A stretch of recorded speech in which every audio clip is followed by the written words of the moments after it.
Hai semuanya para pemburu cuan, gimana kabarnya? Masih bingung untuk menjawab pertanyaan kapan nikah karena belum mapan? Kalau begitu kali ini Sudotan ID akan membahas sekaligus mereview sebuah film berjudul Animal World 2018. Film ini menceritakan tentang seorang pemuda yang terpaksa untuk mengikuti sebuah permainan demi mengubah nasibnya. Akan tetapi jika ia kalah, maka pemuda itu akan dijadikan bahan eksperimen. Oke lah, tanpa banyak spoiler di awal, mari kita saksikan sama-sama alur cerita filmnya. Tapi sebelum lanjut, jangan lupa tekan tombol like dan subscribe untuk mendapatkan alur cerita menarik lainnya.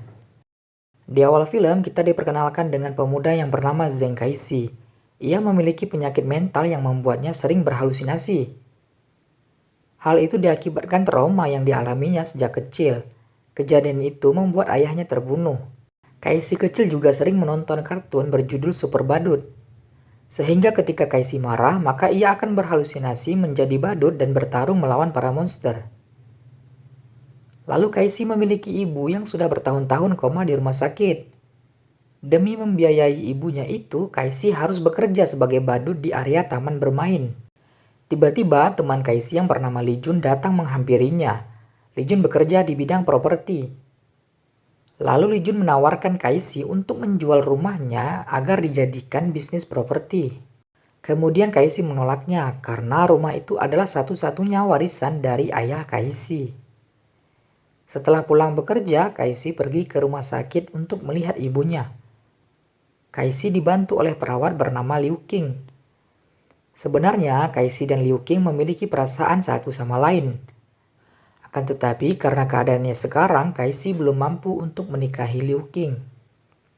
Liu Qing juga sering membantu Kaixi untuk membayar biaya pengobatan ibunya. Kaixi merasa bersalah karena selalu dibantu Liu Qing.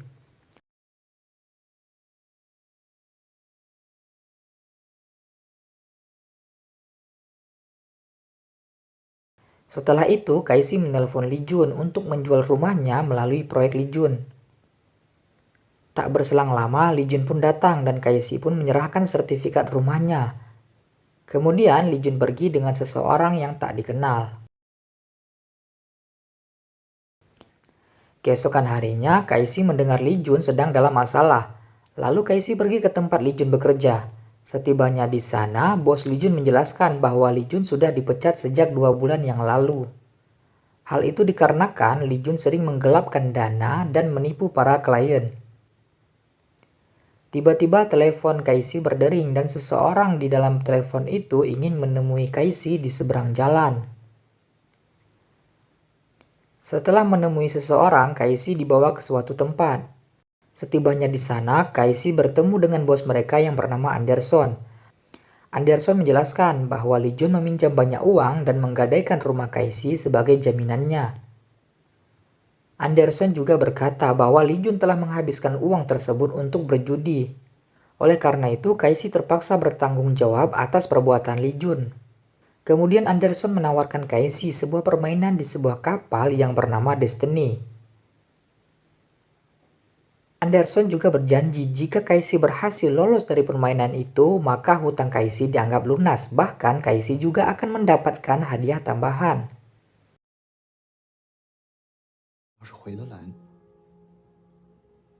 Singkat cerita, Kaixi tiba di kapal itu. Lalu Kaixi melihat banyak sekali peserta yang berasal dari berbagai negara. Kemudian semua peserta diberi alat pendengar agar mengerti bahasa satu sama lain. Setelah itu, Anderson datang dan menerangkan permainan yang akan dilakukan. Permainan tersebut adalah batu gunting kertas menggunakan kartu yang tersedia.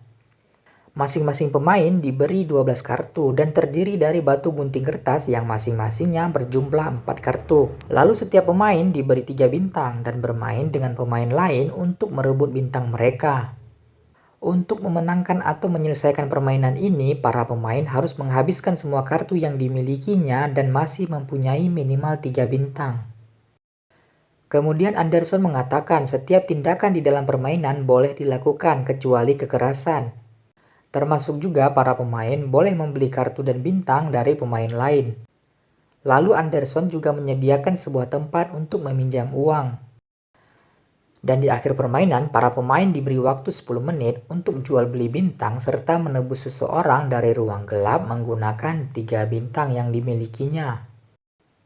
Permainan pun dimulai, baru beberapa menit satu pemain sudah kalah dan dibawa ke sebuah ruangan. Kaisi terlihat kebingungan, lalu ia dihampiri oleh seorang pria bernama Jingkun. Lalu Jingkun mengusulkan rencana kepada Kaisi untuk bermain seri. Sehingga kartu yang dimiliki mereka akan habis dan tidak akan kehilangan bintang satupun. Melihat Jingkun juga orang Tiongkok, Kaisi pun tidak curiga, lalu bermain bersama Jingkun.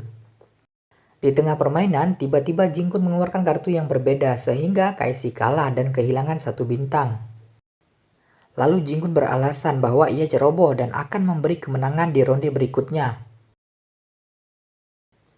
Akan tetapi, lagi-lagi Jingkun menipu Kaisi dan membuatnya kalah lagi. Kaisi pun kesal dan ingin memukul Jingkun, lalu wasit mencegahnya dan Kaisi pun pingsan. Tak lama kemudian, Li Jun datang dan membantu Kaisi. Melihat wajah Li Jun, Kaisi pun kembali marah dan memukulnya. Lalu Li Jun meminta maaf dan menjelaskan situasinya saat ini. Setelah itu, mereka pun setuju untuk bekerja sama agar bisa keluar dari kapal itu. Kaisi dan Li Jun mempunyai masing-masing satu bintang. Kaisi pun mempunyai rencana untuk mencari orang yang memiliki 2 bintang dan tidak mempunyai kartu. Kemudian Kaisi dan Li Jun menjumpai orang itu untuk diajak kerjasama. Pria itu bernama Go Xiang, akan tetapi tiba-tiba Go Xiang membawa lari satu kartu Kaisi lalu memainkannya. Sialnya, Go Xiang pun kalah sehingga ia hanya memiliki satu bintang yang tersisa. Singkat cerita, Go Xiang memohon untuk ikut kerjasama dengan Kaisi dan Li Jun. Go Xiang berkata bahwa perbuatannya tadi karena curiga melihat kartu Kaisi yang berisi 4 gunting satu kertas. Menurut Go Xiang, para pemain akan bermain stabil dengan memiliki semua jenis kartu di tangannya. Kaisi pun mempunyai ide, ia menyuruh mereka berdua untuk mencari pemain yang mempunyai 9 kartu. Lalu ketika pemain itu sudah menggunakan 2 kartu batunya, maka Kaisi dan yang lain akan mengajaknya bermain. Singkat cerita, Kaisi bermain dengan orang itu, lalu orang itu kalah karena mengira kartu Kaisi adalah kartu yang stabil. Setelah itu, permainan tiba-tiba dijeda karena ada pemain yang melakukan kecurangan. Pemain tersebut membuang 3 kartunya ke toilet agar kartunya dianggap habis. Pemain itu lalu ditembak. Anderson berkata, semua pemain sudah diperhatikan melalui CCTV dan semua kartu bisa dilacak. Lalu permainan dilanjutkan. Kaisi melihat data kartu yang tersisa di mana penurunan kartu kertas sangatlah cepat. Sehingga dapat dipastikan bahwa kartu yang akan unggul adalah kartu batu. Setelah itu, mereka pun meminjam uang sebanyak $500.000 lalu membeli banyak kartu batu. Setelah menimbun kartu batu, mereka pun terkejut ketika melihat kembali data kartu. Ternyata kartu kertas berhenti menurun, melainkan kartu gunting berkurang drastis. Hal itu jelas diakibatkan ada orang lain yang menimbun kartu kertas. Karena panik akan hal itu, Li Jun dan Go Xiang memutuskan untuk segera bermain. Lalu tiba-tiba 2 orang asing mengajak mereka untuk bermain. Lu Jin dan Go Xiang pun kalah sehingga bintang mereka kembali tersisa 3. Kaisi dan teman-temannya pun mulai kebingungan. Tak lama setelah itu, seorang pria asing bernama Luka dan 2 orang yang telah mengalahkan teman Kaisi datang menghampiri mereka. Ternyata sejak awal, Luka sudah mengetahui bahwa Kaisi akan menimbun kartu batu sehingga mereka dengan cepat menimbun kartu kertas. Luka dan anak buahnya memiliki total 12 bintang. Lalu Luka mengajak Kaisi bermain satu ronde dengan taruhan 3 bintang ditambah sisa uang yang dimiliki Kaisi. Kaisi pun setuju dengan hal itu karena waktu yang tersisa tinggal sedikit sedangkan mereka membutuhkan 6 bintang untuk menyelesaikan permainan ini. Permainan pun dimulai. Kaisi merasa tertekan karena berhalusinasi melihat Luka menjadi monster. Luka mengeluarkan kartu kertas karena mengira Kaisi pasti akan mengeluarkan kartu batu. Akan tetapi akhirnya Kaisi menang karena memasang kartu gunting yang ia simpan sebelumnya untuk jaga-jaga. Kemudian Kaishi menghampiri Luka. Kaishi memberitahu bahwa kedua anak buah Luka telah menjual semua kartunya kepada Kaishi. Ditambah lagi anak buah Luka memberitahu Kaishi jenis kartu yang dimiliki Luka. Lalu Kaishi meminta Luka untuk memberikannya $100.000 agar Kaishi mau menampung semua kartu Luka. Kaishi juga mengancam kalau Luka tidak memberikannya, maka ia akan membocorkan kartu Luka kepada pemain lain. Luka pun menuruti perintah Kaishi dan berhasil menyelesaikan permainan. Kemudian Kaishi dan teman-temannya melanjutkan permainan, tapi tiba-tiba Jin-kun datang dan membocorkan semua rencana Kaishi. Lalu ia juga mengusulkan untuk mengacak ulang kartu yang tersisa dari semua pemain. Dengan terpaksa, Kaishi dan teman-temannya mengikuti kemauan Jin-kun. Lalu semua kartu dibagikan kembali kepada pemain lain dengan jumlah yang dimilikinya. Namun ketika giliran Kaishi, Jin-kun sengaja melempar kartu itu agar membuat Kaishi kehabisan waktu. Setelah selesai mengumpulkan kartu, Kaishi datang menghampiri Jin-kun. Kaishi berkata kalau Jin-kun telah berbuat curang dalam mengacak kartu. Kemudian pemain yang akan diajak Jin-kun bermain memperlihatkan kartunya. Ternyata Jin-kun telah menandai 2 kartu gunting untuk ia lawan dengan kartu batu miliknya. Hal itu pun membuat semua pemain tidak mau bermain dengan Jin-kun. Kaishi juga berkata jika Jin-kun ingin bermain, hanya Kaishi lah yang mampu melawannya. Lalu Kaishi membuat aturan main yang hanya mengandalkan keberuntungan. Ia meletakkan 3 kartu yang berbeda miliknya untuk dipilih dan diadu dengan pemain lain. Tak lama kemudian, Jin-kun datang dan bermain dengan Kaishi. Lalu Kaishi meminta 5 bintang sebagai taruhannya. Jin-kun pun setuju karena ia memiliki 8 bintang dan ia juga masih memiliki 1 kartu tersisa. Sebelum bermain, Kaishi menyuruh Jin-kun untuk meminta maaf kepada pemain lain karena telah menipu mereka. Lalu Kaishi menyuruh Jin-kun untuk menampar dirinya sendiri. Jin-kun pun menuruti semuanya, lalu ia menampar dirinya sendiri hingga berdarah. Di detik terakhir sudah jelas Kaishi yang menang karena sudah mengetahui kartu yang dimiliki Jin-kun. Kemudian Kaishi memberi 5 bintang itu kepada Go Xiang dan Li Jun sehingga mereka memiliki total 10 bintang. Setelah itu, Kaishi dibawa ke ruangan gelap karena masih memiliki kartu tersisa. Di ruangan itu, Kaishi bertemu dengan orang penuh luka. Orang tersebut berkata kalau mereka yang berada di ruangan gelap tidak akan dikeluarkan oleh orang lain jika tidak memiliki benda berharga. Lalu Kaishi juga bertemu dengan seorang bapak yang masuk ke ruangan itu karena ditipu. Perkataan pria tadi ternyata benar.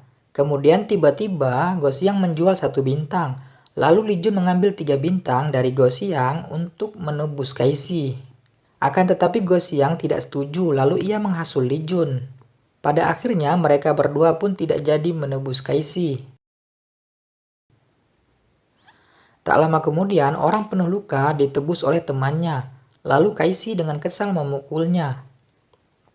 Setelah dipisah oleh wasit, Kaishi ternyata diam-diam mengambil berlian yang ada di balik perban orang itu.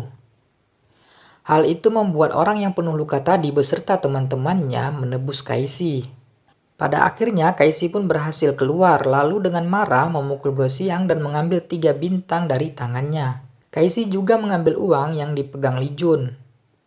Setelah itu, Kaishi menebus seorang bapak-bapak yang ia temui di ruangan gelap. Kaishi tidak ingin anak dari bapak itu kehilangan sosok ayah seperti dirinya.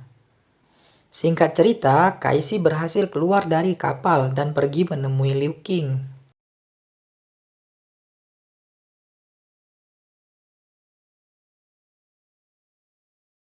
Di akhir film, Kaishi didatangi oleh Anderson. Kemudian, Kaishi kini mengetahui Anderson adalah orang yang membunuh ayahnya. Lalu film pun selesai.